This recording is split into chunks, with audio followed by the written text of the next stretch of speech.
We came up with a plan to do this film on Obama. 5 weeks after I put this film out, the FBI was banging on my door. My name is Dinesh D'Souza, and this is my story. I was born in Mumbai, India, then called Bombay. My family was part of the tiny Indian middle class. India is very much of a pyramid. It's got a small group of rich people at the top. It's got a thin sliver of middle class people, and then most people poor. But it's very different than America, which looks more like a diamond.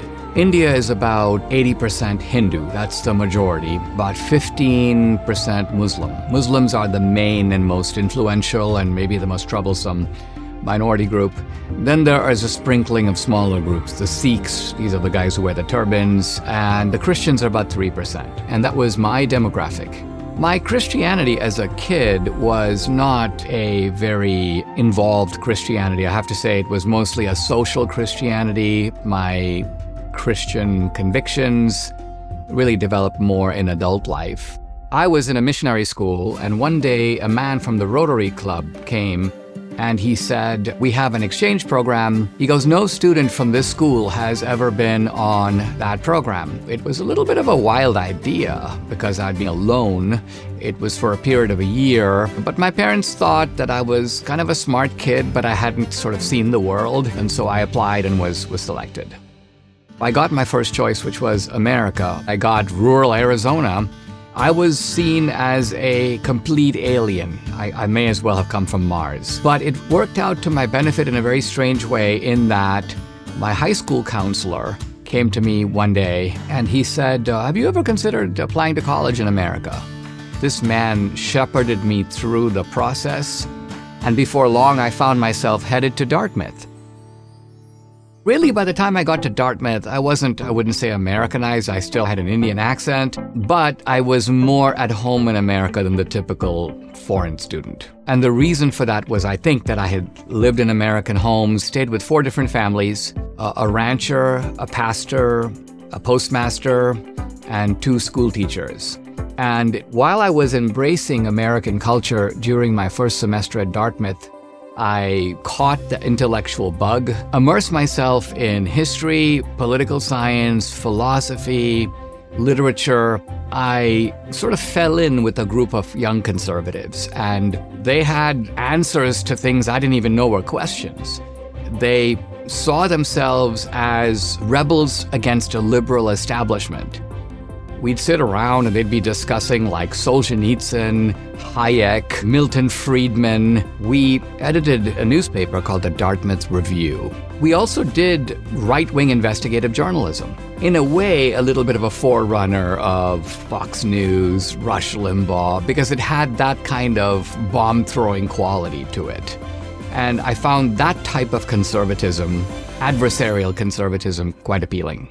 So by the time I graduated, I had a little bit of this renegade sensibility that I did not bring to Dartmouth. I worked for a year at Princeton. I then came to Washington, D.C. I worked for about a year at the Heritage Foundation at their magazine called Policy Review. And I was recruited by the White House to join the Reagan administration in '87. And I said, "Well, I can't work at the White House." And they go, "Why not?"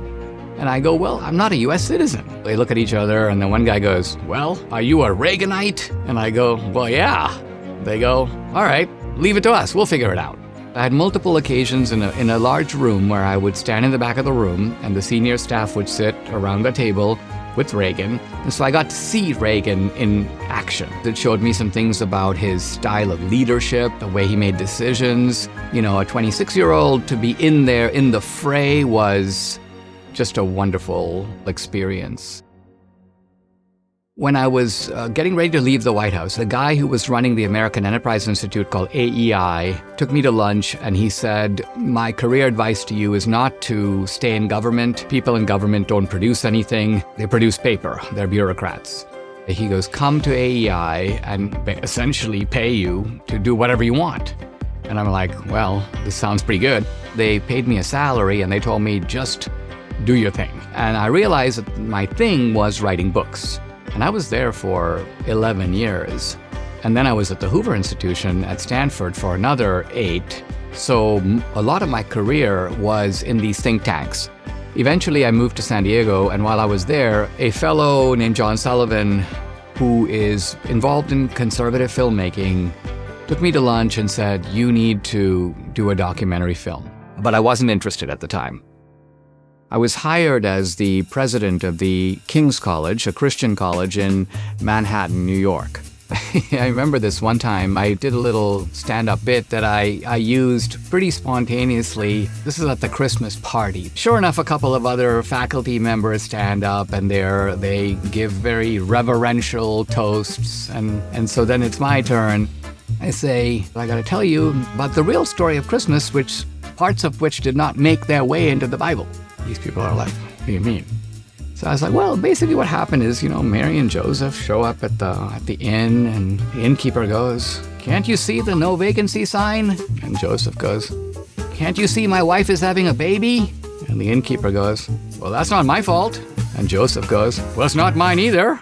So that's the joke. That's the joke. But you have to realize that delivered to that audience, it carries a great deal of shock. Within a couple of months of starting my role at the King's College, this was in the late summer and early fall of 2010, I had been finishing my next book titled The Roots of Obama's Rage. And my idea for it, which came out of reading his book, Dreams from My Father, was the spirit of Barack Obama does not come from America. And after my book was released in late September of that year, a fellow that I knew named Joe Ricketts, who is the founder of Ameritrade, he had read my book. So he goes, "Dinesh, how do we get your message to like 1 million people or 5 million people?" And I go, "Well, the only way I know to do that is to make a film." Joe Ricketts said, "Well, let's do that." So I went back to John Sullivan, and we came up with a plan to do this film on Obama.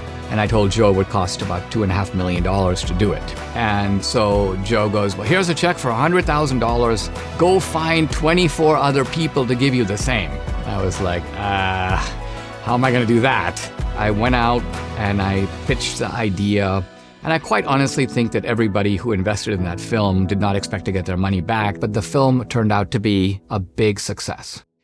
It was not a critique of Obama so much as it was an infiltration of Obama's world and his psyche and exposing him as a fraud. 5 weeks after I put this film out, the FBI was banging on my door. The government these days has a massive accordion of federal statutes, and they can pick anybody on the street at random, and if they look at you closely enough, they will find you in violation of one of those things. And in my case, it was that a college friend of mine from my Dartmouth days was running for office, and I exceeded the campaign finance law. I didn't get anything out of it. There was no quid pro quo. I'm not like, if you win, make me a judge, or none of that. And normally that kind of thing gets a small fine, gets a warning, don't do it again, return the money. But in my case, Obama alerted Eric Holder, the then Attorney General of the United States, and was basically like, "Get this guy."